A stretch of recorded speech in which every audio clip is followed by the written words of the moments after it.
Ou alors il s'est bagarré. Moi, je suis sûr, il s'est bagarré. Une fois, il sortait d'un grand média et il y avait genre 10 fascistes. Et d'un coup, il a dit que vous n'avez pas compris, c'est que Mélenchon n'est pas seulement mon maître intellectuel, il est mon maître de kung-fu. Et il a fait des prises comme ça, là, il s'est battu. Mais malheureusement, il y en a un, il faisait des coups de chasse comme ça. Il lui a mis un coup de chasse dans la lèvre. Et il a dit, oh non, mon image changera à jamais, désormais j'aurai une cicatrice. Et il lui a fait un peu comme Hokuto no Ken. Il a fait ta ta ta ta ta ta comme ça. Et après, il est parti en marchant comme ça. Et le mec, il a dit, monsieur le député, monsieur le député. Et il a explosé, genre. C'est sûr, c'est ça, je pense. Hein. Antoine Léaumont, bonsoir. Merci de nous avoir rejoints. Vous êtes député sortant de la 10e circonscription de l'Essonne, candidat du nouveau Front populaire. Arnaud Stéphan, bonsoir. Fondateur de la Note de Com. Vous avez notamment accompagné Marine Le Pen. C'était pour la campagne présidentielle de 2022. Et Thierry Arnaud est toujours avec nous. D'abord, Arnaud, est-ce que le RN est en capacité d'obtenir cette fameuse majorité absolue dont il s'est fixé l'objectif? Je pense que eux le pensent. Et ils pensent qu'ils sont en capacité d'arriver à cette majorité. Ce qui va déterminer... Majorité absolue, ça me semble impossible. Hein. Et véritablement... Non, j'y crois pas. Majorité absolue RN. La possibilité, ça sera au soir du premier tour, et on verra le nombre de duels qui existent. On verra... Il leur faut combien de pourcents, les gens, pour avoir la majorité absolue? Dans la configuration, là. Tu vas voir les sondages qui le montrent. Ok. 289 députés. Ouais, mais comment on comptabilise ça en pourcentage de vote? Là, pour l'instant, ils sont à, on estime, estimation 230. 50%? Oui, c'est 50%. Oh, pardon. C'est 50% qu'il faut? Oui, tu peux pas. Oui, c'est impossible. Oui. Évidemment, le nombre de triangulaires qui risque de changer considérablement la donne. Et puis, on verra si le résultat attendu du Rassemblement national est aussi important que celui que nous annoncent les différents sondages. À partir de là, on aura à peu près une cartographie à peu près correcte et à peu près fidèle à ce que sera éventuellement un deuxième tour. Et là, on pourra se projeter plus finement sur la composition de la prochaine Assemblée. Mais il y a une réalité, c'est que l'alliance avec Éric Ciotti fonctionne parce qu'elle permet, pour l'instant en tout cas, à 5 jours à moins d'une semaine du premier tour de l'élection législative, de permettre dans certains endroits de France au Rassemblement national de faire la bascule où quelquefois il s'arrête. 150 à 170 sièges, ensemble 80 à 110. Ouais, mais il y a un problème quand même dans leur putain de sondage là. Genre c'est ça. Genre la Macronie, elle s'en sert aussi bien. Et ensuite, RN plus allié, 250, 280, ouais. Était à 48, 49% et il ratait la circonscription. Ça lui permet de faire la bascule, ce qui lui permettra peut-être d'avoir un score très important au soir du premier tour. On voit là les projections en siège, 250 à 280 pour le Rassemblement national, 150 à 170 pour vous, pour le nouveau Front populaire. Quel regard vous portez sur ce sondage? Bon, ça dépend des sondages en réalité, parce qu'il y en a d'autres qui donnent des majorités plus larges pour le nouveau Front populaire que pour le Rassemblement national. Donc pour l'instant, on est un peu à touche-touche et en réalité, personne ne sait ce qui va sortir de ces élections législatives. Personne ne sait s'il y aura une majorité dans un sens ou dans l'autre et si le pays sera gouvernable à l'issue de cette élection législative. C'est ça. Putain, imaginez, on a un leak miraculeux. Imaginez, on a un leak miraculeux comme, je ne sais pas moi par exemple, la vidéo de Bardella qui s'est fait caca dessus dans l'Amphienne. Genre la vidéo authentique. Imaginez d'un coup, je sais pas, on a un truc miraculeux qui tombe du ciel, une grâce, un extrait vidéo, une info importante. La principale inconnue. Il peut y avoir 3 possibilités. À ce niveau, ça va même pas suffire. Moi, je veux voir ça. Globalement, soit une majorité du Rassemblement national, soit une majorité du nouveau Front populaire, soit un entre-deux. Il est impossible, à l'issue de ces élections législatives en tout cas, que le gouvernement de M. Attal soit reconduit par les électeurs. En tout cas, on ne voit pas comment... Comme l'affaire Fillon au DSK, bah moi j'en viens presque à prier un truc comme ça pourrait retourner. Hein. Un gouvernement qui s'est pris une tôle... Je pense sincèrement que cette vidéo lui fait gagner des points. Mais les gens, tout l'imaginaire des droitards, la masculinité, tout ça, enfin Bardella, une vidéo où le mec se fait caca dessus, bon. Je pense que ça les fait... Bref. Comme on l'a vécu dans les élections européennes, pourrait se sortir de l'ornière. Plus personne ne veut d'Emmanuel Macron. Et Monsieur Macron, plutôt que de de partir a choisi de dissoudre l'Assemblée nationale, ce qui est quand même une manière assez particulière d'assumer. Non mais je sais pas, on pourrait pas trouver, je sais pas moi, un compte, un compte FetLife obscur où on se rend compte qu'en fait c'est Bardella dans ses jeunes années qui s'est essayé au BDSM. Et peut-être qu'en contactant des gens du milieu, on va retrouver que lui aussi, il a des vidéos, il mange son caca. Je sais pas, on pourrait trouver un truc comme ça, non ? De partir, a choisi de dissoudre l'Assemblée nationale, ce qui est quand même une manière assez particulière d'assumer ses responsabilités politiques. Bon, maintenant j'ai regardé un peu en détail le sondage, je vois des choses intéressantes dedans et qui moi m'intéressent comme candidat du nouveau Front populaire.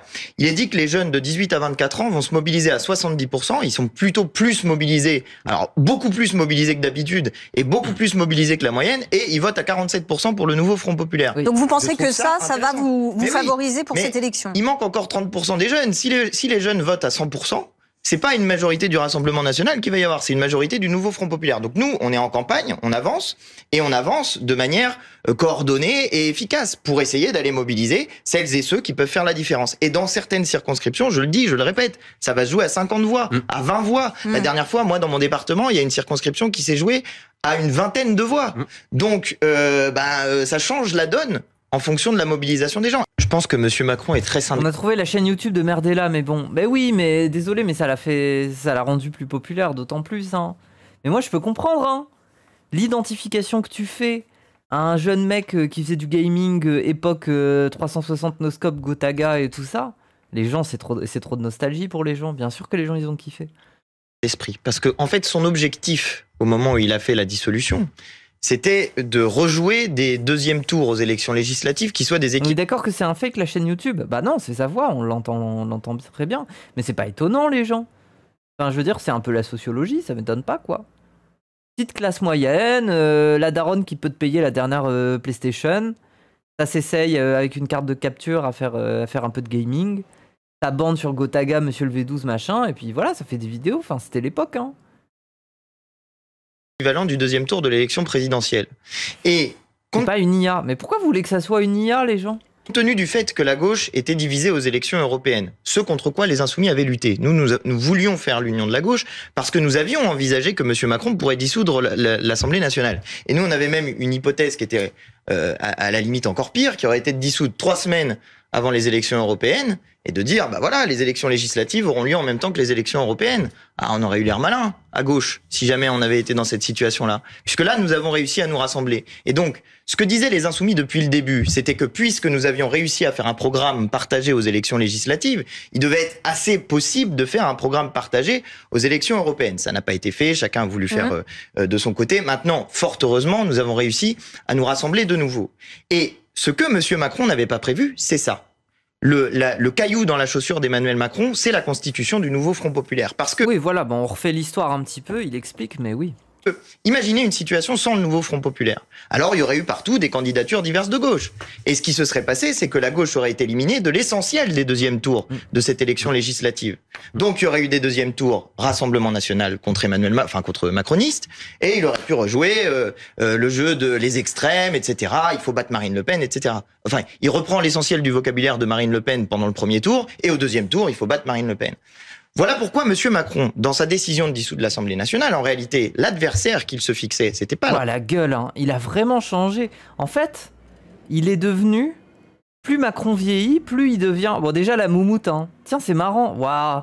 Regardez, la moumoute qui prend le vent. On arrive presque à voir sa calvitie, le dessin de sa calvitie. Regardez sa vraie tête, là. Sa vraie tête, c'est ça, là. Attendez, j'ai presque envie de faire un truc, puisque ça... C'est trop... Attendez. Le vrai visage de Macron, là, en direct. J'ai besoin de faire ça, les gens.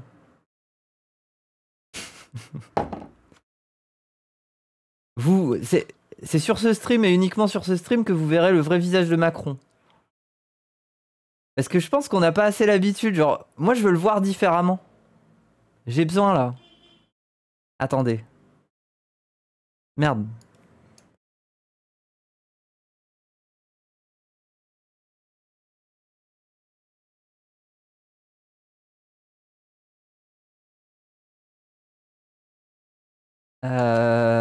Attendez.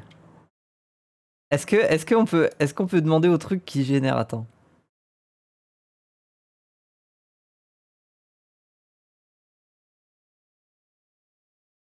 Remove air only skin. J'ai besoin de savoir. S'il te plaît, fonctionne. Des fois, il fonctionne pas, il comprend pas. Oh là là, on y arrive, attendez. Attendez, on y arrive, on va y aller progressivement. Remove air only skin. Le reveal.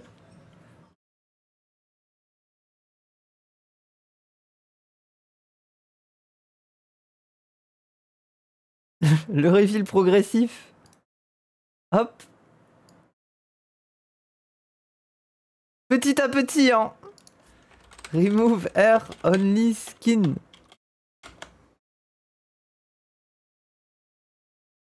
Ouah, c'est plus la même personne, hein. C'est une dinguerie, hein. Non, mais qu'est-ce qu'il me fait? Pourquoi il me fait un caca, là? Non, mais attendez. Bon, on va faire la méthode forte. Comment on fait déjà, là? Comment on fait? Ah oui. Attendez. Hop.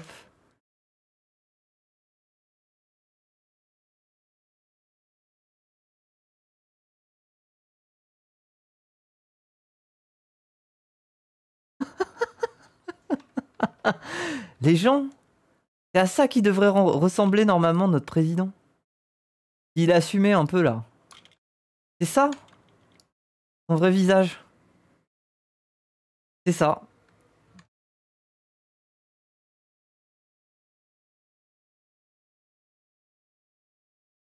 Si on enlève la moumoute, c'est ça quoi.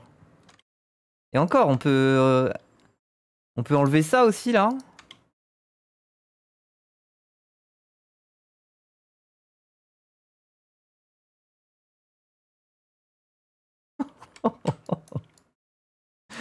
Oh.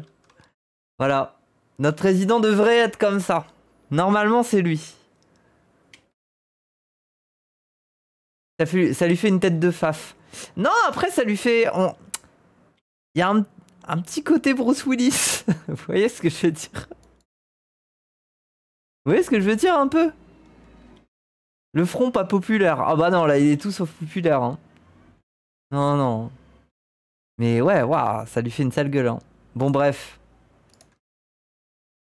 Rassemblement national, c'était la gauche. Ils voulaient faire disparaître de l'Assemblée nationale la gauche.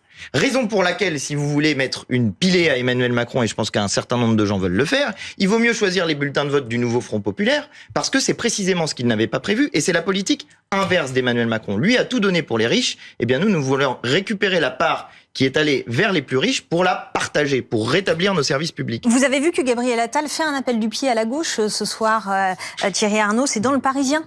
Il dit... Quoi ?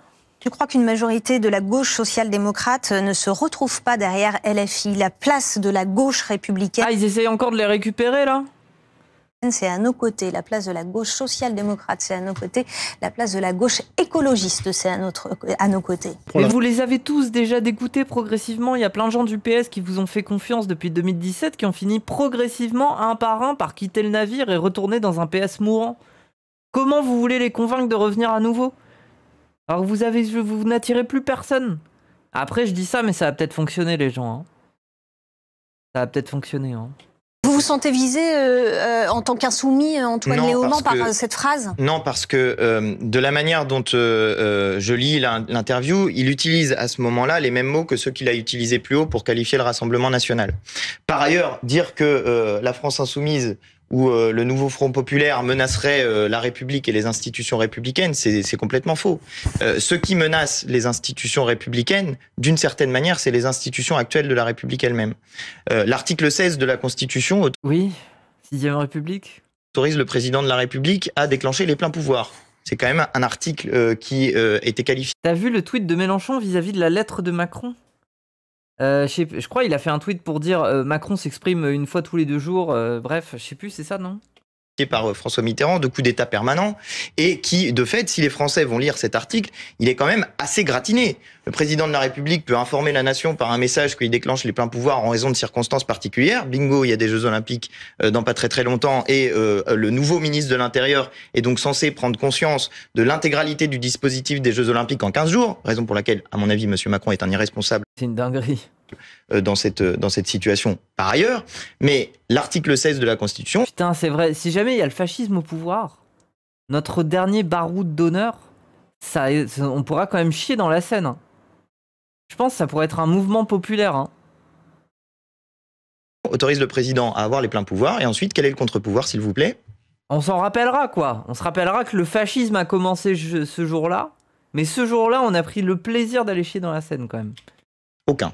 Absolument aucun. 6 mois, le Parlement. Absolument aucun. Oui, les JO de Berlin de 36, c'est vrai qu'il y a une petite ambiance comme ça. Hein. Il n'y a aucun contre-pouvoir. Dans les 6 premiers mois. Dans les 6 premiers mois. L'article actuel de la Constitution tel qu'il est rédigé, c'est le Conseil constitutionnel rend un avis. Et si l'avis est négatif, rien. Raison pour laquelle il n'y a pas de contre-pouvoir face au président de la République. Alors, il ne peut plus dissoudre l'Assemblée nationale, mais ça nous fait une belle jambe puisque l'Assemblée ne peut de toute façon pas être dissoute pendant un an.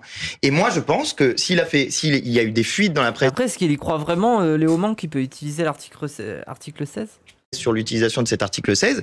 Ah, il y a eu des fuites dans la presse, carrément. Dans les possibilités qui étaient évoquées tout à l'heure, c'est l'une des possibilités que M. Macron décide d'utiliser cet article 16. Waouh. Ce serait la pire des possibilités parce que... C'est grave possible. Les gens... Moi, Macron, je dis qu'il a tellement d'ego que vraiment, genre, la solution de la cohabitation, ça ne lui irait pas. Il se sentirait trop comme une merde, une petite merde. Il aurait trop l'impression de... genre. Et du coup, c'est soit le rage kit, soit l'article 16. Hein. À mon avis, à moi, c'est l'éclatement des institutions telles que nous les connaissons actuellement. Nous, on propose depuis assez longtemps de revenir sur cette constitution de la Ve République. Et on voit aujourd'hui combien les propositions que nous avons formées, loin d'être des propositions d'irresponsables ou je ne sais quoi, sont des propositions qui ont eu une analyse fine de la situation. Là, il n'y a plus de possibilité pour le peuple de trancher de manière démocratique le problème une fois les élections législatives passées. Si jamais là, le peuple ne tranche pas dans une direction claire, on a un an où le président ne peut plus dissoudre et le président... Si le rage kit, c'est élection dans combien de temps? Moi, j'avais entendu parler qu'on se retrouverait à voter fin août. C'est-à-dire à la période où tout le monde veut partir en vacances, il fait chaud, et on a envie d'être tranquille. Et... je sais pas, j'ai entendu ça. Mais il me semble que il y a aussi une histoire de délai, non? Qui pose le délai de la prochaine présidentielle? S'il veut démissionner, il démissionne. Mais s'il veut pas démissionner, il reste là. Qu'est-ce qu'on fait pendant... S'il utilise l'article 16, c'est révolution. Ah, les gens... oui. Un an où le peuple n'a pas le pouvoir de revenir aux urnes. Moi, Rage kit, bah, il démissionne. Et du coup, il y a une nouvelle présidentielle. Je dis aux gens qui nous écoutent, prenez la décision maintenant. C'est le président du Sénat. D'accord. Arnaud Stéphane. Je vous invite évidemment à prendre la décision dans notre sens. C'est l'archer. Ah ouais. Mais choisissez maintenant, allez voter. Moi, je pense qu'il y a une possibilité là que la France soit un éclaireur en Europe. Parce que dans toute l'Europe, c'est l'extrême droite qui est arrivée au pouvoir. Partout, c'est l'extrême droite qui est arrivée au pouvoir petit à petit. Qu'est-ce qu'ils ont fait? La même politique que les mecs qui étaient là avant, c'est-à-dire des politiques libérales qui servent les intérêts patronaux. Pourquoi la France ne pourrait pas être... C'est le président du Sénat qui pose le délai et il doit faire des élections sous 30 jours. Attends, ça veut dire que les élections présidentielles, c'est sous 30 jours. Le premier pays à ouvrir une autre voie. Et c'est ce que nous proposons avec le nouveau Front Populaire. Nous proposons une autre voie. Alors pendant longtemps, on a envoyé de l'argent aux plus riches, et oui, c'était censé ruisseler à un moment donné. Ça ruisselle tellement bien que les prix augmentent et que les salaires stagnent. On va retrouver... Si on veut changer, simplement, mais si on veut complètement changer de braquet, il faut... C'est quoi l'article 16? C'est les pleins pouvoirs au président. Normalement, c'est un truc que t'emploies en état de guerre. Voilà. Article 16, en gros, il s'en bat les couilles du Parlement, il peut faire passer ses trucs directement par décret, globalement, il s'en branle, quoi.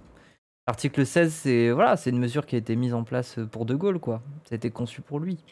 Commencer par augmenter les petits salaires et par bloquer les prix. Et là, on peut entraîner l'économie dans une autre direction si on fait en même temps un rétablissement de l'impôt progressif pour les employés, les ouvriers, et aussi pour les entreprises. Parce qu'à l'heure actuelle, ça n'existe pas et c'est ce que nous proposons de faire. Martin Garagnon est avec nous, porte-parole de Renaissance. Le seul moyen, c'est sûr, c'est que l'Assemblée se mette en haute cour de la République et démette le président. Ok. Réaction, Monsieur Garagnon, à nos débats. Bonsoir. Écoutez, j'ai l'impression qu'on a un décalage horaire de quelques dizaines d'années quand j'entends votre député insoumis invité en plateau nous expliquer son raisonnement économique, parce que factuellement tout cela est faux. Vous avez la dette, hein. Il va dire ça, il va dire oui, la dette, hein. Il faut rembourser la dette. La France est à l'heure actuelle, depuis 5 années consécutives, le principal pays investisseur où se dirigent les investissements étrangers, devant l'Allemagne en Europe. Donc je veux bien qu'on dépeigne un tableau absolument catastrophique de l'état actuel de la France, mais ce n'est pas le cas. Vous avez un solde positif de création de sites industriels en France, donc ça veut dire une réindustrialisation, création d'emplois, on n'en parle même pas parce qu'on a un taux de chômage qui est le plus bas depuis. Réindustrialisation ? C'est du foutage de gueule ça, genre il y a une réindustrialisation en France. Vous avez l'impression qu'il y a des usines qui ouvrent là. 40 ans, mais on pourrait démultiplier les exemples encore plus. La politique fiction, c'est pas notre sujet à l'heure actuelle. Vous avez plus qu'une semaine avant le premier tour. Notre enjeu, il est simplement de se dire quelle est la France des valeurs que nous voulons pour demain. On voit bien qu'il y a 3 blocs à l'heure actuelle. On a eu pendant une semaine une question sur l'incarnation avec des jeux d'alliance totalement baroques, des partis qui ne s'entendaient pas encore au moment des européennes, c'est-à-dire il y a une dizaine de jours maintenant seulement. Et enfin, Amazon, oui, à mon avis, ça doit être ça. Il est en train de parler. Pour lui, une industrie, c'est des locaux Amazon où tu remplis des colis, quoi. Pas encore au moment des européennes, c'est-à-dire il y a une dizaine de jours maintenant seulement, et enfin on a eu des programmes. Donc il est temps effectivement qu'on s'attarde sur les programmes. Et il est où le vôtre ? On a pu voir un peu quels étaient les principaux axes des programmes. Vous avez d'un côté l'extrême droite qui nous explique que la solution à tous les problèmes de la France, ça passe par l'immigration, et de l'autre vous avez l'ardoise magique du Front populaire, la NUPES bis, qui nous explique que demain l'argent coulera à flot parce qu'il suffira d'aller le prendre là où il se trouve. Mais oui. Nous expliquer comment ils financent tout ça. Donc tout ça n'est pas très très sérieux. Mais moi ça me fascine. S'il y a bien un parti qui fait des putains de live et des vidéos de 5 heures pour expliquer le chiffrage du programme, ça a toujours été LFI. Vraiment, genre... Ce qui se joue, c'est non seulement l'engagement des valeurs pour demain, mais c'est je n'ai pas regardé ces lives. J'ai essayé une fois, j'avais envie de dormir. Force aux économistes qui regardent ça, c'est leur sujet, mais moi je les regarde pas. Mais il faut bien observer que c'est quand même les seuls qui le font. Si le quotidien des Français, nous notre objectif c'est simplement de démasquer un certain nombre de supercheries, mais ce qui est bien c'est que maintenant ce soir, en tout cas à partir de ce soir, les masques semblent tomber. On a Jean-Luc Mélenchon qui nous explique qu'effectivement il est là pour gouverner le pays, donc il assume sa volonté de leadership et d'hégémonie sur le bloc de gauche. Donc ça veut... Comment financer le stream de Moufette ? Vous pouvez offrir des abonnements, regardez, il y a un bouton là, le bouton, regardez, il est là, je le pointe du doigt là, offrez un abonnement si vous n'êtes pas abonné, ou alors il est marqué abonnez-vous. Voilà comment on finance. D'ailleurs, on en est où du 70-30 ? Attendez. On est à 280 sur 300, on est le 24, bon ça va, on va l'obtenir, mais les gens, soutenez. Oh, le 70-30, let's go, ça va être réglé. Dire que voter... Pour un an, ça veut dire que je vais l'avoir pour un an. Pour ce Front populaire, c'est voter pour LFI, donc c'est voter pour Jean-Luc Mélenchon à Matignon. Et puis... Monsieur le député nous explique que la Constitution est un grave danger pour la démocratie de notre pays. Ce sont les mêmes d'ailleurs députés qui nous ont expliqué pendant 2 ans que le recours au 49.3, donc l'article 49.3 de la Constitution, était un coup d'État, alors que c'est un outil qui est parfaitement constitutionnel, qui a été utilisé pour faire passer les budgets en responsabilité. Enfin voilà. Donc ceux qui prétendent défendre les institutions et la République sont surtout ceux qui les ont abîmés depuis plusieurs années et qui maintenant se prétendent... Oh là là, mais pourquoi on écoute ça ? Pourquoi on a besoin de s'infliger ça ? Merci Aza pour le prime. Protecteur de la démocratie en France. Emmanuel Foutage de gueule. Macron a fait un choix, le choix de la dissolution, qui est le choix le plus responsable et démocratique. On nous explique à présent que ce n'était pas le bon timing. Regarde le passage de Léaumont. Même qui nous expliquait depuis plusieurs mois que Emmanuel Macron était a priori sourd aux colères populaires et qu'il ne donnait pas la parole au peuple. Il la donne. Bon, eh bien, visiblement, ça ne fait pas plaisir aux oppositions soi-disant démocratiques. Nous, en tout cas... C'est à lui que ça fait pas plaisir, il s'est foiré. On considère que c'est l'acte le plus fondateur d'une démocratie, c'est de redonner la parole aux Français. Bah alors, c'est bien ça. Du coup, les référendums 49.3, pourquoi vous n'avez pas donné la parole aux Français plus tôt ? C'est bizarre ça, tiens, c'est bizarre ça, non ? Merci Tini Minori. Lorsqu'on considère que la situation du pays l'exige... Et la retraite, pourquoi vous n'avez pas donné la parole au peuple quand il y avait la loi retraite et que globalement, la majorité des actifs, ils étaient contre ? C'est bizarre là, tiens. La parole au peuple, c'est... oui. Exige de dessiner à nouveau une voie de confiance pour l'avenir. Alors, vos propos font réagir Antoine Léaumont. Je vous laisse répondre. Ce qui est embêtant, c'est de ne pas pouvoir avoir de débat sans entrer dans du mensonge comme ça. Enfin, je veux dire, moi, j'ai toujours été favorable à ce qu'on revienne aux urnes. Donc je suis très content qu'il y ait une dissolution. Je vous dis que je trouve que c'est absurde du point de vue d'Emmanuel Macron, mais moi je suis très content chaque fois que on peut revenir aux urnes. Ensuite, je suis heureux de vous voir défendre le 49.3. Hein, vous faites quelque part, vous appelez les gens à voter pour nous, donc je vous remercie. Effectivement, Monsieur Macron a fait passer en force par les institutions actuelles de la Ve République une réforme des retraites dont personne ne voulait. Voilà, merci. Putain, mais merci, je peux prêcher tes arguments. Il fait passer en force des... C'est une dinguerie. Et de dire que ça en appelle au peuple, là, mais c'est fou, quoi. Budget. Il y avait 3 millions de personnes dans la rue. Vous avez encore fait la même chose que d'habitude. Vous avez crevé des yeux, vous avez explosé des mains, et vous avez envoyé des manifestants en prison. Vous leur avez mis des peines de prison. Enfin bon, bref. Je rappelle quand même que notre République s'est fondée précisément sur une question budgétaire et sur des députés qui se sont proclamés Assemblée nationale. Vous fêtez le peuple. Ah ouais, moi je suis le peuple. Hein. Allez, c'est bon. Hein. C'est bon, hein. Il y en a, ils sont là à dire oui, je suis le peuple. Moi, et ici, c'est le peuple. Précisément pour pouvoir discuter des questions budgétaires et que vous nous empêchez de discuter des questions budgétaires. Donc là, il y a un grave problème démocratique qui est posé par le 49.3. Vous le défendez, nous sommes contre et nous l'abrogerons si nous arriverons au pouvoir. Sur la question des valeurs, vous êtes quand même... C'est quand même assez incroyable. Vous avez voté une loi immigration avec l'extrême droite et maintenant vous venez nous parler des valeurs de la République. Enfin monsieur, quand même, un peu de dignité s'il vous plaît. Les valeurs de la République, c'est nous qui les avons défendues dans ce mandat. C'est nous qui avons dit que les gens demeuraient libres et égaux en droit, comme le dit la Déclaration des droits de l'homme et du citoyen à son article 1er. Les hommes naissent et demeurent libres et égaux en droit. Nous avons voté contre la préférence nationale que vous avez voté avec Marine Le Pen. Ah ouais, la préférence nationale. Voyez-vous, nous sommes fiables et sûrs sur les valeurs. Quand vous élisez des députés du nouveau Front Populaire, vous savez que vous êtes en train d'élire des députés qui vont défendre précisément les valeurs de la République, mais pas n'importe quelle République. Léaumont, il a un bouton de chemise de devenir Skyheart. Mais c'est vrai que Léaumont, c'est pas un peu le Skyheart de la FI? Genre, c'est le mec, il t'explique, il te fait des longues phrases pour t'expliquer que la résistance magique, en fait, elle a un taux un peu différent de l'armure.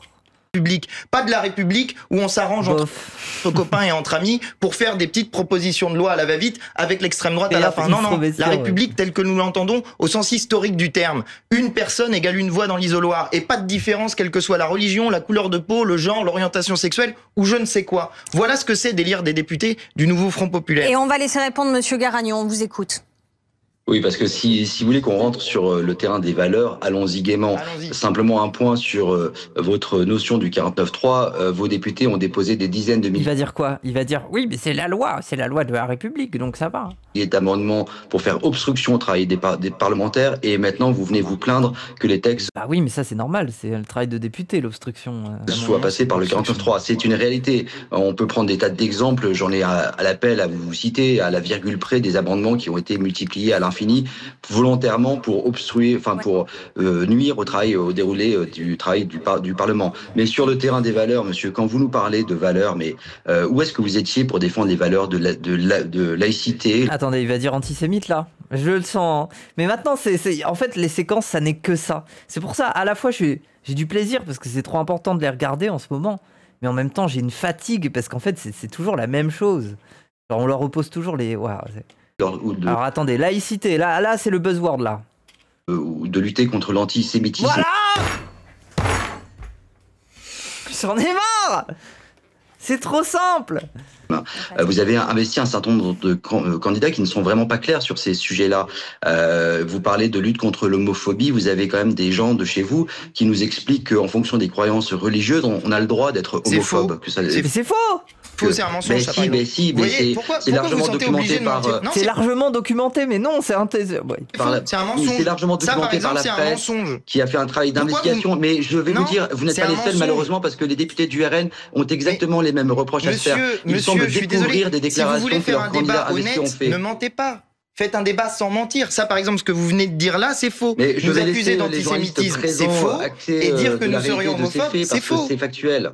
Ah non, mais je comprends que vous soyez un peu gêné. Je comprends que vous soyez un peu gêné aux entournures. Sur la laïcité, sur le communautarisme, on est. Mais sur la laïcité, il n'y a aucun problème, monsieur.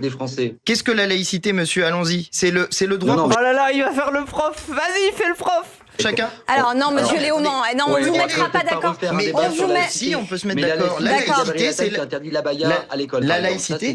Mais précisément, l'abaya n'est pas un vêtement religieux. La laïcité, c'est la possibilité donnée à chacun d'exercer librement sa religion. Article 10 de la Déclaration des droits de l'homme et du citoyen. Si vous voulez, je peux vous faire toute la Déclaration des droits de l'homme et du citoyen. Je la connais par cœur. Vas-y, fais-le. Et nous, on va avancer, monsieur Léaumont. On a bien vu que vous n'étiez pas sur la même ligne. On va parler du pouvoir d'achat. On va parler du pouvoir d'achat parce que ça intéresse énormément les personnes qui nous regardent. Edgar Becquet va nous rejoindre. Edgar, est-ce que vous pouvez nous rappeler Edgar Becquet, c'est qui lui? Ce que proposent les différentes forces politiques. Mais c'est qui lui? Les éclaireurs, comment ça? En présence pour notre pouvoir d'achat. Oui, Céline, on va déjà commencer avec les mesures du Déjà, il s'appelle Edouard Becquet, c'est mauvaise ambiance. Hein. Mauvaise ambiance sur le plateau. Hein. Parti de la majorité. Déjà, le Premier ministre Gabriel Attal promet de ne pas augmenter les... Oh, le nom de famille terrifiant, là, oui. Les impôts. Au programme également de Renaissance, la baisse des factures d'électricité à hauteur de 15%, ainsi que la suppression des frais. Pas de hausse d'impôts? Baisse de 15% des factures. Ah bah tiens. Suppression des frais de notaire pour les primo-accédants. Indexation des retraites sur l'inflation. De notaire pour les primo-accédants. Putain, il n'y a que ça? Et en plus, s'ils ont le pouvoir, ils le feront quand même pas. Hein. Dans une limite de 200... Ah oui, les mesures éclatées. Enfin, c'est vraiment... Moi, c'est comme s'il y avait un SDF dans la rue, il me disait « Putain, je meurs de faim !» Je lui dis « Vas-y, t'inquiète, je vais au Carrefour. » Et je lui achète un Kinder. J'achète vraiment le plus petit des Kinder, la petite barre en chocolat. Et je lui dis « Tiens, tu vas pouvoir survivre grâce à ça. » 50 000 euros d'achat. Et puis enfin, sur les retraites, pas de remise en cause de la réforme des retraites, mais une indexation... Un malabar. T'imagines, tu payes un paquet de chewing-gum à un mec qui crève de faim. Des pensions sur l'inflation. Allons voir maintenant du côté... Un Kinder Surprise, comme ça il aura un jouet. Tu lui dis tiens, le Kinder Surprise, t'auras un jouet, ça t'évitera de boire, tu pourras jouer avec ce jouet toute la nuit là. De la gauche, de la nouvelle alliance de la gauche, le nouveau Front populaire propose notamment d'augmenter le SMIC à 1 600 € net par mois. Le NFP qui souhaite également revaloriser... Et encore, c'est léger hein, par rapport au programme de l'AFI, il y a eu des trucs hein, qui ont été enlevés. Les aides au logement... Revalorisation des aides au logement, c'est combien? C'est combien de pourcents déjà? C'est 15% il me semble, non? Je sais plus. Et rendre l'école publique totalement... Moi en plus je la touche pas, les aides au logement, ma propriétaire elle fait n'importe quoi, ça fait... Eh les gens, ça c'est une bonne raison, donnez-moi de l'argent. Vous savez que là mon revenu a augmenté sur Twitch, donc je m'en sors bien. Mais à une époque je ne pouvais pas m'en sortir sans l'aide au logement. Là ma propriétaire, ça fait depuis décembre que je ne touche plus les aides au logement parce qu'elle a pas envoyé le papier à la CAF. Et du coup, je m'en sors bien parce que Twitch, mon revenu a augmenté, donc je peux quand même m'en sortir, mais je ne touche plus l'aide au logement alors que j'y ai droit. Enfin, c'est gratuite, c'est-à-dire de rendre gratuits tous les frais annexes, les transports, la cantine ou encore les fournitures scolaires. Et puis, il y a les propos... Gratuité intégrale de l'école publique, ça, mais putain, mais ça c'est trop important, genre. Moi, ça me fait trop mal au cœur. L'histoire des cantines, hein, moi, je m'en souviendrai toujours, hein. Parce que moi, ça m'est arrivé, hein. Alors ça va, moi globalement ma daronne elle a toujours fait gaffe à ce que je puisse aller à la cantine. Et moi je m'en rappelle de la fois où j'étais en mode madame j'ai plus de ticket cantine, comment je fais et tout ça. Et ça te regarde avec un regard noir. Vas-y tu passes quand même. Et on retient, tu ramèneras un autre ticket. Enfin, c'est horrible quand t'es un gamin, genre c'est... Laisse-moi bouffer bordel. J'ai pas le choix, je vais pas aller faire la manche devant Carrefour, j'ai 8 ans. Je suis enfant. Bref. Du RN, du Rassemblement national en matière de pouvoir d'achat, le parti annonce une baisse de 30% des factures d'électricité s'il arrive au gouvernement. Mesure phare également du programme porté par le Rassemblement national, la réduction de la TVA de 20 à 5. Baisser les factures d'électricité de 30%. Ok, oui, bon, on l'a su, hein. Ils vont faire baisser la facture, ils vont faire baisser la TVA sur l'électricité. Ah non, c'est sur les carburants, oui, ok. Et les factures d'électricité de 30%. Mais comment ils font? 1,5% sur les prix de l'énergie et sur le carburant. Et puis enfin, sur le pouvoir d'achat, toujours, Jordan Bardella a annoncé vouloir exonérer d'impôts. Exonérer d'impôts le revenu des médecins qui reprendraient une activité? Ah, mais ça, c'est leur truc de désert, le désert médical dans la ruralité, les trucs comme ça. Exonérer d'impôt sur le revenu les médecins qui reprendraient une activité. Bon, après, c'est pas si intéressant que ça, quoi. En gros, ils vont faire des médecins qui coûtent hyper cher dans les campagnes. Ils vont se mettre bien, ils vont pas payer d'impôts, puis voilà. Sur le revenu, les médecins retraités qui reprendraient leur activité. Ouais, on va avoir... Ouais, le RN, ça va être ça, ça va être des vieux médecins borgnes. Ils sont là, ils vont faire une piqûre, ils ont Parkinson. Merci beaucoup Edgar Becquet. Thierry Arnaud, encore une fois, cette thématique du pouvoir d'achat, l'impact sur le porte-monnaie des Français, ça va être le moteur du vote? Oui, c'est un des résultats tout à fait édifiants du sondage que l'on annonce ce soir. 58% des Français nous disent que le pouvoir d'achat est à leurs yeux le sujet le plus important. Oui. C'est peut-être donc clairement le boulet le plus important que traîne le camp d'Emmanuel Macron et de Gabriel Attal dans cette campagne. Ils n'ont jamais réussi à convaincre et à démontrer aux yeux d'une majorité de Français l'efficacité. Ils vont nous piquer pour qu'on devienne des titans, putain. Il y aura l'île des Arabes. En fait, c'est ça. Il n'y aura pas de retour au pays, en fait. Non, juste, ils vont prendre l'île de Ré et ils vont appeler ça l'île des Arabes. Et voilà, et ça sera l'attaque des titans. Vous allez vivre à l'époque de l'âge de pierre, vous allez revenir au Moyen-Âge, et vous allez découvrir vos origines lointaines, là. De leur action économique. Ils continuent à dire, et les chiffres sont là, que le chômage a baissé, que le taux d'emploi a augmenté, l'islamiste, et que le pouvoir d'achat lui-même n'a pas diminué sous le quinquennat. Il y a son titan colossal, ah ouais. D'Emmanuel Macron et depuis son élection, mais il n'a que très légèrement progressé. Et quand on dit ça, on parle d'une moyenne nationale qui ne correspond pas évidemment à la réalité que vivent beaucoup de Français aujourd'hui. Donc c'est un sujet central, mais c'est un... Ré, c'est petit. Bah oui, mais justement, on y met tous les Arabes un peu écrasés entre eux, quoi. Que vivent beaucoup de Français aujourd'hui. Donc c'est un sujet central, mais c'est un sujet difficile. On voit bien que il y a des propositions qui interviennent dans un contexte où, comme le disait Bruno Le Maire... Attendez, juste, j'ai pas vu. Attendez, Rassemblement National... Oui, les gens sont pas... Ok, bon, au moins ça rassure un peu. Le programme est pas crédible. Même leurs électeurs, ils ont quand même conscience. Il y en a, je suis sûr, il y en a pour avoir conscience de oh là là, ils vont nous la mettre à l'envers, mais bon, on est raciste, quoi. Propositions qui interviennent dans un contexte où, comme le disait Bruno Le Maire il y a quelques jours, la marge de manœuvre budgétaire de la... Je suis arabe, j'ai pas envie, moi. Mais t'as pas envie de vivre sur une île avec des grands murs et des titans et d'apprendre à te battre à l'épée et tout? T'as pas envie de ça, toi? La France est égale à 0 parce que l'endettement est déjà considérable, les marchés financiers sont très nerveux, donc il n'y a pas beaucoup d'argent à aller chercher autrement qu'en augmentant les impôts, nous dira le représentant du Front populaire dans un instant. Il y a des mesures sur lesquelles certains ont choisi de reculer, c'est notamment le cas du Rassemblement national, qui a reculé sur un certain nombre de ces mesures, exonérer les impôts les moins de 30 ans par exemple, baisser les prix des produits de première nécessité, pour ne citer que ces deux exemples. Et puis il y a aussi, parfois, des discussions et des divergences au sein des différents camps, par exemple au sein du nouveau Front populaire. Certains ne sont pas tout à fait d'accord avec l'idée qu'il faut augmenter les impôts sur le revenu. Valérie Rabault, qui est l'ancienne rapporteure du budget à l'Assemblée nationale, expliquait il y a quelques jours dans les colonnes des Échos qu'à ses yeux, on ne devait pas augmenter l'impôt sur le revenu du travail. Pourtant, c'est au programme commun du nouveau Front populaire. Il y a une critique, Antoine Léo. Ouais, on s'en branle, quoi. Sur le programme du nouveau Front populaire sur le pouvoir d'achat, Gabriel Attal dit c'est un broyeur à classe moyenne. Non, vous lui répondez quoi? C'est l'inverse. En réalité, à l'heure actuelle, ce sont les classes moyennes qui payent le plus. Et l'impôt pèse essentiellement sur les classes moyennes.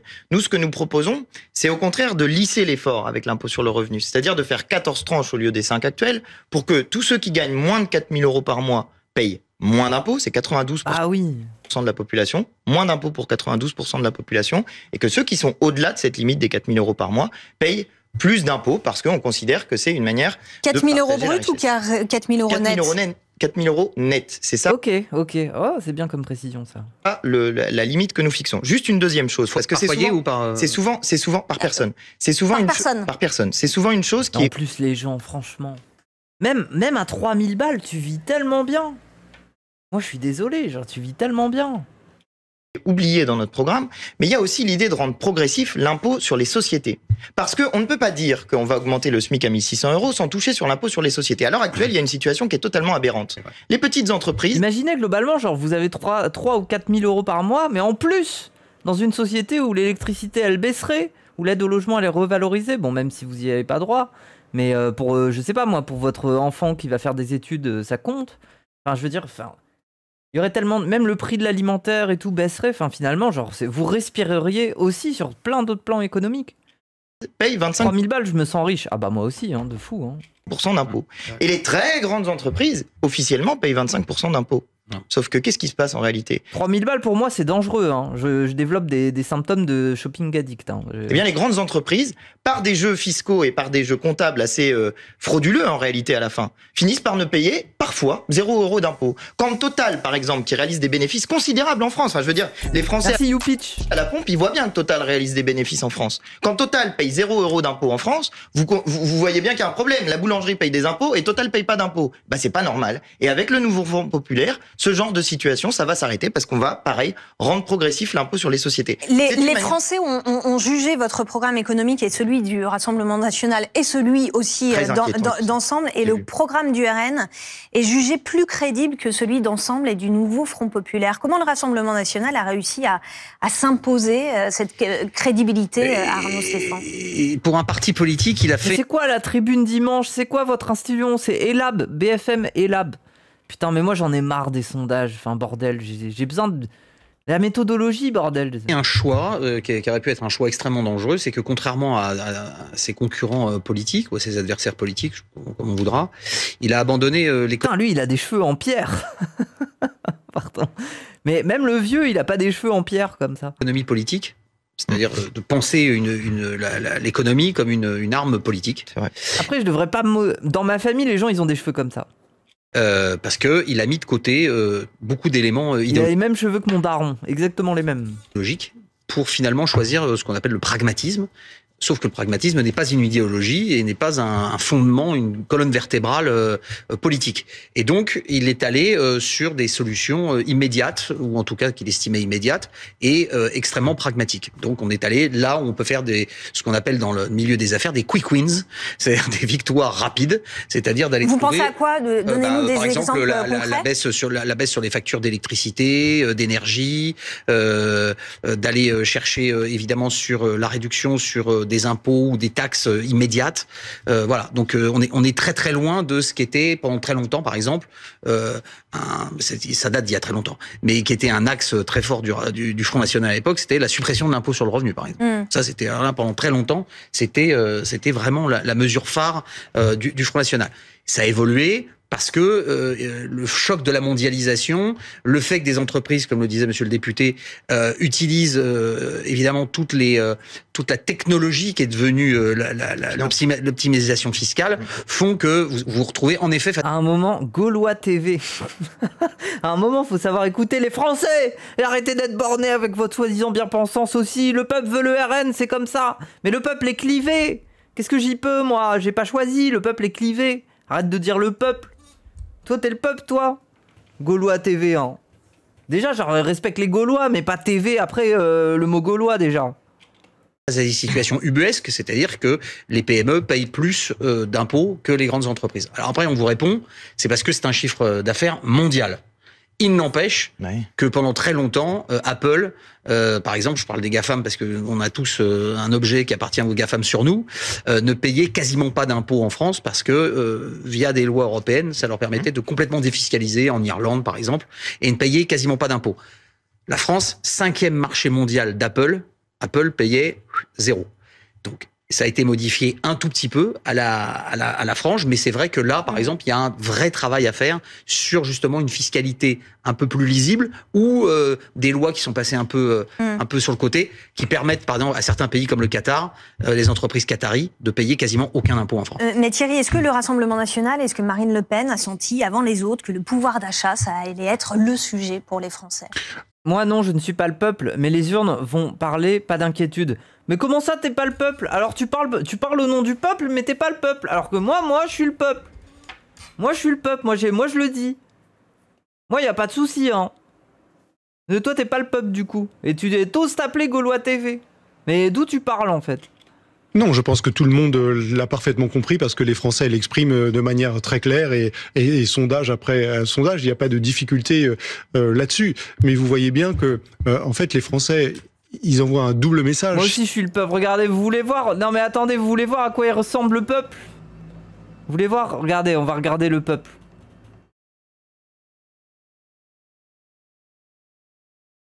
C'est là à dire oui, le peuple il veut ci, le peuple il veut ça. Moi je vais te montrer c'est quoi le peuple. La France c'est ça.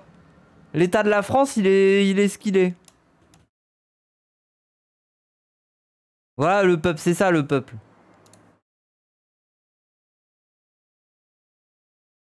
Non, ça va. Tu m'as loupé. Mais tu racontes de la merde, puis tu vas mettre ça et tout. Non, je rigole, moi, c'est je faux. vote pas Bardella, je suis gauchiste. Ça te fait rire, petit con, là. T'as intérêt à passer ton diplôme d'infirmier, quoi. Elle m'a tapé, mais elle est... Je rigole, les gars, elle a pas voté Bardella. La vie de ma mère, les gars, elle est avec nous. Hein. 94% des communes...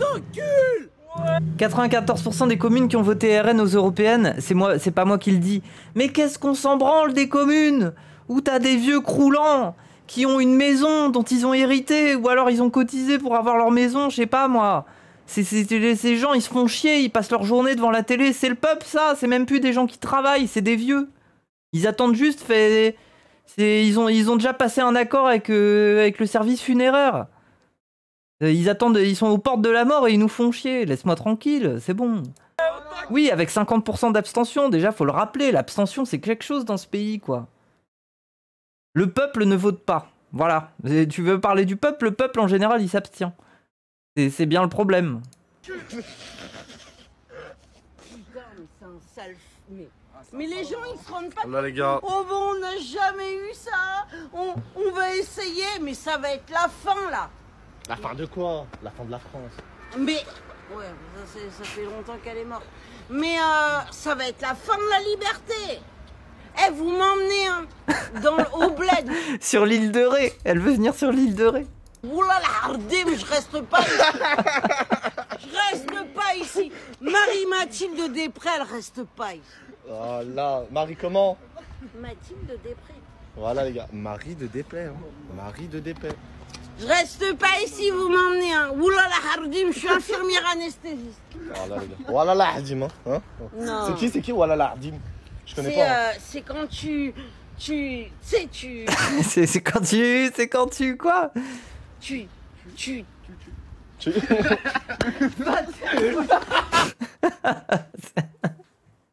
Ah, c'est quand tu...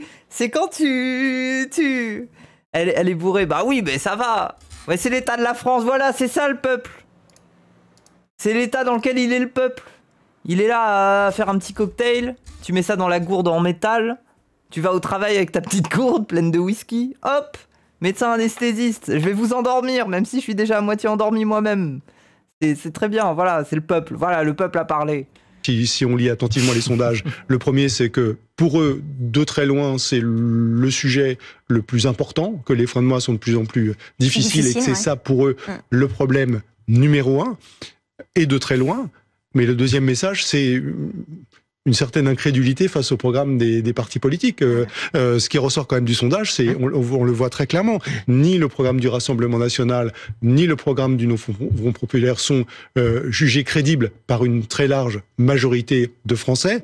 Et évidemment, celui du gouvernement qui est en place aujourd'hui est massivement désapprouvé sur ce sujet. Moi, ça me fatigue. Hein. Les gens ne lisent pas le programme, les gens ne sont pas économistes, les gens, quand tu leur parles de chiffrage, même moi qui essaye de m'y intéresser, j'y comprends rien. D'où on demande ça? Je sais pas, faites un consort d'économistes neutres, et après, ils donnent leur avis. D'où la sanction... Bon, après, l'économie n'est jamais neutre, mais voilà, quoi. Massive aux élections européennes. Donc, il y a à la fois la volonté de placer ce sujet au cœur de cette campagne, très clairement, en disant c'est pour nous le sujet. Joseph de la vie des Kidam, bah oui. Moi je suis désolé, regardez, on peut faire un sondage aussi. On va faire un sondage aux urgences. On va faire un sondage aux urgences. Quand les gens ils arrivent et qu'ils ont un bobo et ils ont besoin de voir le chirurgien parce que voilà quoi. et on leur pose une question, on leur dit est-ce que vous pensez que vous allez pas vous en sortir? Ils vont dire ah bah oui, je pense quand même que je suis blessé, j'ai peur.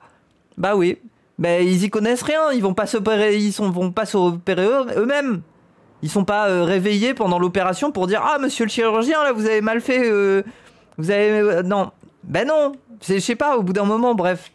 Numéro 1, mais beaucoup de scepticisme vis-à-vis de la capacité du monde politique. Qu'est-ce qu'elle raconte, oui, Et ça, vous le voyez, Antoine Léaumont? Je constate, je veux dire, je vois les sondages. Bon, les sondages, ils sont toujours sujets à interprétation. Mais en même temps, on peut pas répéter en boucle. Et quand chaque fois qu'il y a un macroniste qui passe à la télévision, il dit « Oh, le programme du nouveau Front Populaire, c'est la catastrophe, les pluies de sauterelles, les rivières de sang, ça va être la catastrophe, etc. » Donc quand des gens répètent ça en boucle, à force, ça finit par rentrer dans les têtes. Mais nous, justement, vous disiez, il n'y a plus d'économie politique en politique. Bah nous, si. Nous, on considère que l'économie, c'est un sujet politique et que les Français peuvent prendre des décisions sur l'économie. Dire, il y a la mondialisation, on peut rien faire, c'est quand même se dire que la souveraineté populaire n'a plus aucun pouvoir. Or, ce n'est pas vrai. Par exemple, l'augmentation du SMIC. Le SMIC, c'est quelque chose qui peut se prendre par décret. L'augmentation du SMIC, c'est quelque chose qu'il est possible de réaliser en France. Ensuite, il y a la question de la faisabilité économique. Raison pour laquelle je vous disais que pour faire l'augmentation du SMIC, il faut faire en même temps l'impôt progressif sur les entreprises. Parce que là, oui, c'est comme ça que vous allez financer l'augmentation du SMIC. Ben, c'est pas à nous de financer l'augmentation du SMIC, en réalité, c'est aux entreprises.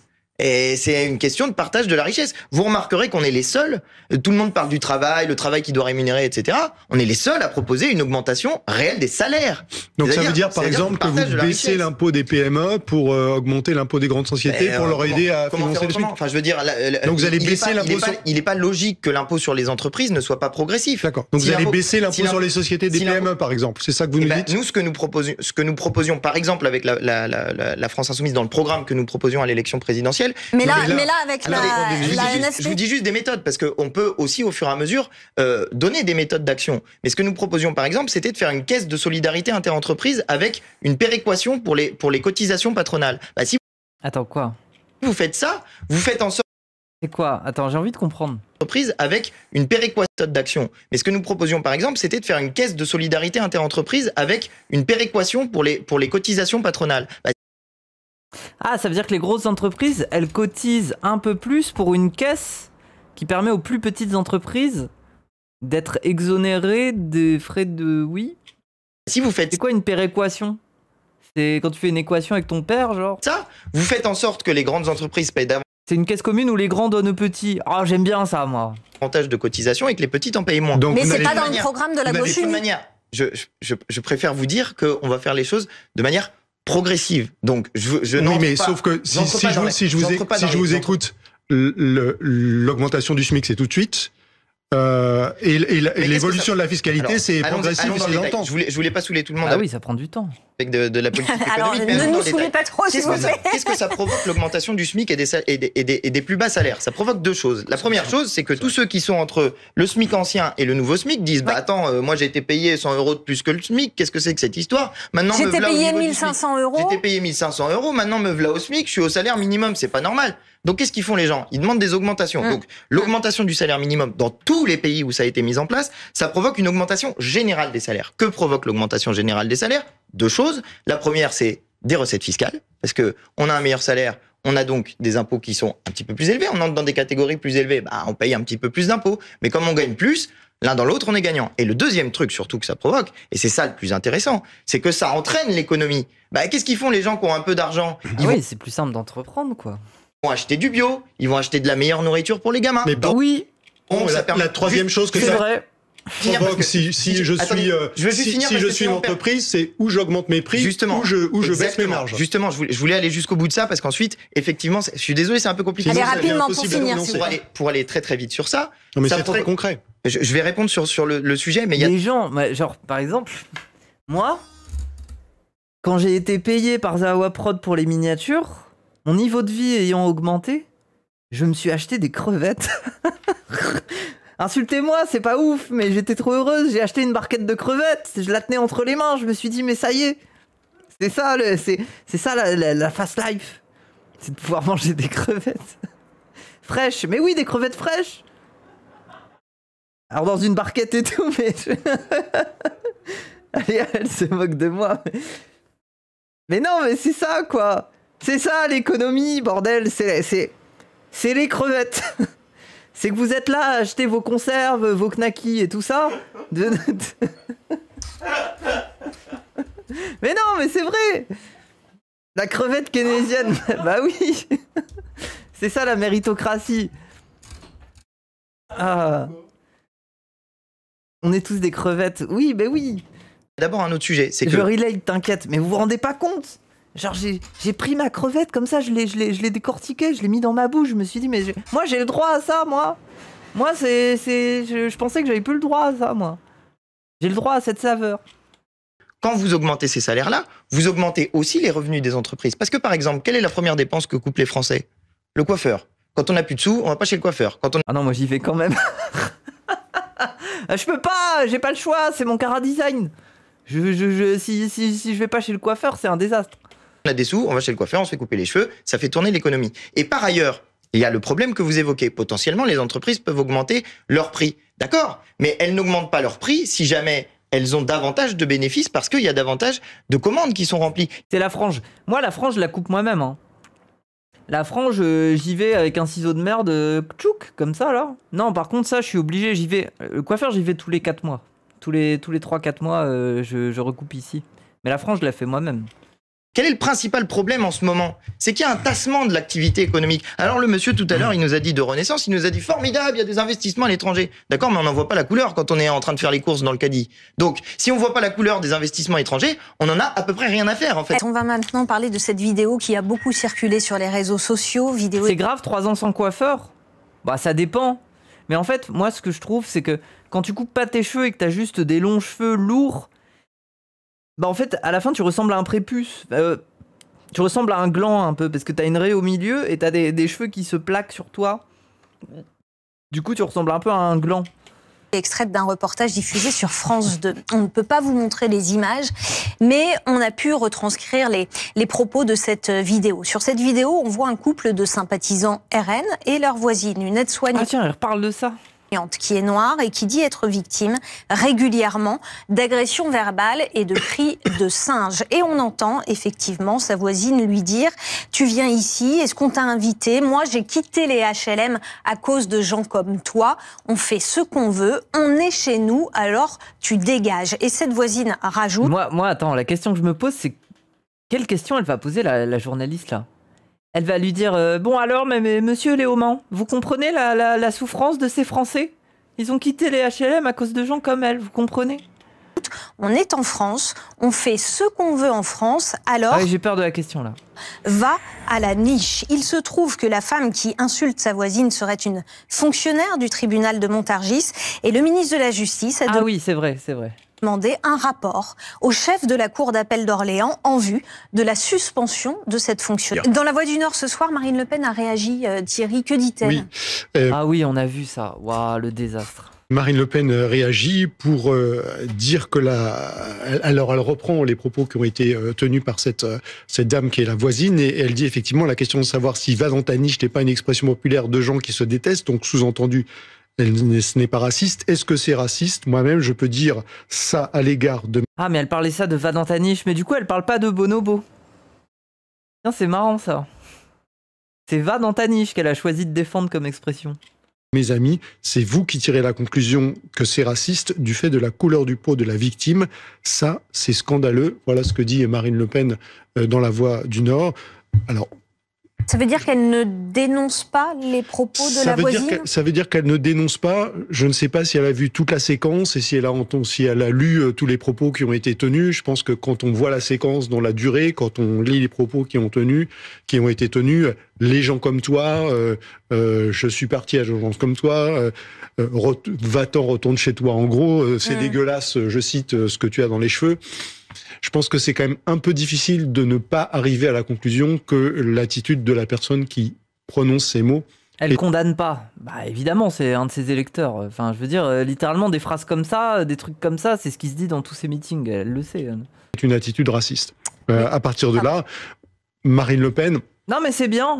Moi, ça me fait plaisir parce que les journalistes, ils avaient besoin de la boussole de Marine Le Pen, spécialiste du racisme, pour savoir si c'était raciste ou pas. un des grands succès politiques pour elle de ces dernières années, c'est, comme vient de le dire Michel Vevorka, c'est d'avoir réussi à débarrasser le Rassemblement national de cette image, et de cette image raciste en particulier. Donc, c'est normal et c'est pas surprenant qu'elle réagisse de manière assez ferme, parce qu'elle sent le danger pour elle. Elle sent le danger de voir reculer ces années de travail sur l'image du Rassemblement national pour le débarrasser de cette image raciste. Ce que fait Marine Le Pen avec ses propos, c'est nier la parole d'une personne victime de racisme. Enfin, oui. Tout le monde constate les propos dont est victime cette personne. Tout le monde voit l'ambiance. On n'a même pas besoin de le constater. En fait, il suffirait juste, ça serait un titre de journal. Divine subit du racisme à cause de ses voisins. Moi, je le croirais. Je suis en mode, bah oui, on est dans ce pays, quoi. Enfin, est-ce que c'est étonnant, genre qu'il y a derrière ces propos. Donc, ce que fait Marine Le Pen, c'est dire, bah, finalement, la parole de cette personne victime de racisme, elle ne vaut rien, elle n'a pas de valeur. Un peu comme ceux qui, quand il y a des agressions sexuelles, par exemple, vont dire ah ben elle l'a bien cherché. C'est presque de la faute de la personne qui s'est fait agresser sexuellement. Et ça, c'est assez typique des systèmes de domination.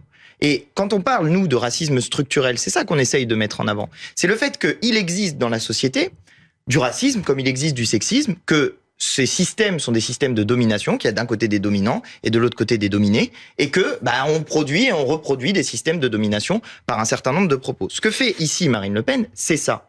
Mais par ailleurs, il n'est pas très difficile de se rendre compte que le Rassemblement national est un parti raciste. La première mesure, celle que M. Bardella a dit comme l'urgence, c'est la suppression du droit du sol. Cette suppression du droit du sol, c'est une mise en cause fondamentale de l'identité nationale française. Fondamentale. Depuis 1793, la France reconnaît le droit du sol comme la possibilité même d'accéder à la citoyenneté. Ça, c'est notre identité. C'est triste quand même. Hein. C'est triste qu'un Mélenchon en vienne à dire « Nous, on est la France du droit du sol ». Parce que la France est censée être le droit du sol, bordel. On n'a même pas besoin de dire genre ça devrait même pas être une opinion, quoi. C'est le bleu, blanc, rouge, c'est lié à l'identité. Alors, je voudrais qu'on vienne à la réponse de Marine Le Pen pour faire... Oui, mais on va rester... Parce qu'il n'y a qu'une seule fois où ça a été mis en place, la suppression du droit du sol. C'est Pétain et c'est Vichy. Et ça, tout le monde l'oublie. Oui. Mais la seule fois où ça a été mis en place, c'est Pétain, c'est Vichy. Donc dire que le Rassemblement national a changé, c'est une aberration. Parce qu'après, on vient trier dans la généalogie pour savoir, alors toi, t'es né quand, t'es né où, à quel moment, etc. Et il y a beaucoup de gens qui votent RN qui oublient qu'ils ont eux-mêmes une histoire d'immigration. Oui. Moi, c'est mon cas, par exemple. Hein. En l'occurrence, sur les questions de votre Rassemblement national, vous avez beaucoup de gens qui votent Rassemblement national et qui disent « je suis pas raciste, mais… » Puis ensuite, un truc raciste. Derrière, c'est une phrase raciste qui vient derrière. Je suis pas raciste, mais pouf, une phrase raciste. Donc, je vote Rassemblement national. Et le racisme est l'un des ressorts profonds d'une grande partie du vote du Rassemblement national. Alors peut-être qu'il y a des gens qui votent Rassemblement national parce qu'ils se disent avec Marine Le Pen, ça va changer les choses, etc. C'est pas vrai. Ils sont en train d'abandonner l'intégralité de leur programme qu'ils avaient dit qu'ils allaient faire. Par exemple, sur le retour à la retraite à 64 ans. Oui, c'est fou. Même sur l'électricité, il a drop là. Il a dit que finalement, il sortirait pas des accords, je sais plus là, de l'électricité européenne, un truc comme ça. Il a drop ça. Hein. Tout le social passe à la trappe. Hein, ça me fascine un petit peu. Ça me fascine. Hein. Pouf, ça y est, ça a déjà disparu. Mais là, vous généralisez, vous dites c'est sûr qu'Alexandre Arnicolik, l'immigration, il connaît un petit peu, j'imagine. Je suis en train de vous dire, oui, que le vote Rassemblement national s'appuie en large partie sur un vote qui a des ressorts racistes. Pourquoi ? Mais vous mettez tout le monde dans le même lot, tous les électeurs du Rassemblement national ? Je vous dis, il y a une grande partie du vote qui repose sur des arguments. Marché européen de l'électricité, putain, c'est terrible. Hein. Alors qu'EDF, ça fonctionnait si bien. On avait une souveraineté énergétique. On l'a plus. Alors qu'elle est encore là. Hein. C'est juste qu'on est obligé de, avec l'AREN là, on est obligé de vendre des trucs quoi. Alors qu'on pourrait être souverain énergétiquement, on l'est déjà en fait. Genre les routes aussi, ben oui. Enfin. Raciste. Et d'ailleurs, il y a un livre qui est sorti récemment qui s'appelle Des électeurs ordinaires, je crois. Oui, il y a plus d'excuses. Oui, en plus, il y a tellement pas d'excuses. Enfin, dans le sens où vraiment là, c'est encore un cadeau aux spéculateurs de l'énergie. Ça veut dire que même là-dessus, le RN, il fait pas de concessions. On a déjà les structures, on a déjà les structures, on a déjà les centrales de production d'électricité, on a déjà tout ça sur le territoire. On est capable de produire, je pense, la majorité, si ce n'est la grande majorité, de notre électricité nous-mêmes. Mais avec les accords de l'AREN, on est obligé de la vendre. On peut très bien revenir très rapidement, il y a 2-3 mouvements, 2-3 décrets, on peut très bien revenir à une énergie souveraine et pas très chère, voire même gratuite. On est tout à fait capable. Donc c'est ça le titre du livre, qui étudie cette question du fondement raciste du vote Rassemblement National. Pourquoi ? Un des trucs que disent les gens du Rassemblement National, c'est l'immigration, ça se passait mieux avant quand c'était une immigration européenne et chrétienne. Ah bon ? Excusez-moi, mais ont-ils ouvert des livres d'histoire ? Parce que ça se passait pas mieux avant. C'est des ploucs. Moi, mes ancêtres italiens et belges, quand ils sont arrivés sur le territoire national, il y avait déjà les petits amis de Marine Le Pen à l'époque. Et dans le sud... En fait, la gauche et le RN ont beaucoup en commun dans leur politique économique. Bah non. Vous avez suivi ou pas ? Enfin, vous avez suivi qu'en fait, là, ils sont en train de prioriser une par une toutes les propositions sociales. Alors déjà, elles n'étaient pas ouf. Mais toutes les propositions sociales, elles ont été